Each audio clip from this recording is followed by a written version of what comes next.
ரொம்ப சந்தோஷங்க. இந்த வெற்றி எதிர்பார்த்த ஒன்றுதான். இதை பிரதமரே முன்னெடுத்து சென்று இவ்வளவு தூரம் அவர் மேல் நம்பிக்கை வச்சு செஞ்சிருக்காருன்னா இது நம்ம தமிழ்நாட்டுக்கு கிடைச்ச மிகப்பெரிய பெருமை. திருப்பூர் நகரம், திருப்பூர் நகரத்துல எல்லாருக்கும் ரொம்ப சந்தோஷம். எல்லாருமே இந்த வெற்றியை கொண்டாடுறோம்.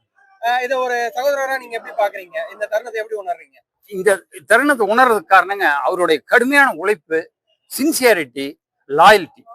இதை அவர் வாஜ்பாய் காலத்திலிருந்தே அதை வச்சுட்டு இருக்காருங்கிறது பல சந்தர்ப்பங்கள்ல நான் பார்த்துருக்கேன். பல சந்தர்ப்பங்கள்ல அவரு தன்னை ஒரு பெரிய தலைவனா ப்ரூவ் பண்ணியிருக்காரு. அப்புறம் எல்லாரையும் அனுசரிச்சு எல்லாரையும் அகாமடேட் பண்ணி போகக்கூடிய பெரிய மனது உள்ளவர். அதுதான் ஒரு மிகச்சிறப்பான ஒரு விஷயங்க. இதுல இப்ப நீங்க அதாவது உங்க சகோதரத்தை என்ன எதிர்பார்க்கறீங்க? இதுக்கப்புறம் அவர் எந்த மாதிரி? எங்களுக்கு எந்த எதிர்பார்ப்பும் இல்லைங்க. குடும்பத்தை பொறுத்த வரைக்கும் நாங்க தேசத்துக்காக பாடுபடுறாங்க. இப்ப கிடைச்சிருக்கிறது இது ஒரு பெரிய பொன்னான வாய்ப்பு. அவர் தேசத்துக்காக இன்னும் நீண்ட காலம் உழைக்க வேண்டும் என்று நாங்கள் எங்கள் குலதெய்வத்தை வேண்டிக் கொள்கிறோம்.